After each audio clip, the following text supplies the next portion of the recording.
తీర్మానం విషయంలో అడుగడుగునా నిబంధనలకు నీళ్లొదిలారని తెరాస ఎమ్మెల్యే కేటీఆర్ విమర్శించారు. తక్షణం తెలంగాణ మంత్రులు ఉప ముఖ్యమంత్రి స్పందించి సీఎం తీర్మానం ఢిల్లీకి వెళ్లకుండా నిరోధించాలని డిమాండ్ చేశారు. సభాపతిపై ముఖ్యమంత్రి రాజకీయ ఒత్తిడి తెచ్చినందుకే ఆయన ఈ నిర్ణయం తీసుకున్నారని చెప్పుకొచ్చారు.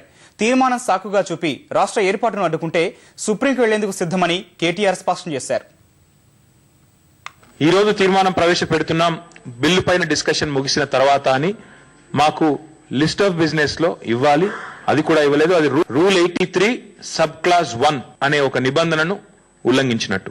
ముఖ్యమంత్రి గారు తీర్మానాన్ని సభానాయకుడి హోదాలో ప్రతిపాదించినప్పుడు కేబినెట్ ఆమోదం లేకుండా ముఖ్యమంత్రి గారు తీర్మానం ప్రవేశపెడితే మీరు దాన్ని దయచేసి తిరస్కరించండి అని తెలంగాణ మంత్రులు ఉప ముఖ్యమంత్రితో సహా పోయి కలిశారు, అడిగారు. కానీ స్పీకర్ గారు దాన్ని కూడా పట్టించుకోలేదు. రాజకీయంగా ఆధిపత్య పోరులో జరిగిన ఒక తతంగం తప్ప నిన్న జరిగిన తీర్మానం అనేది దానికి విలువ లేదు, ఒక నైతికత కూడా లేదు నిజంగా చెప్పాలంటే. రాబోయే సార్వత్రిక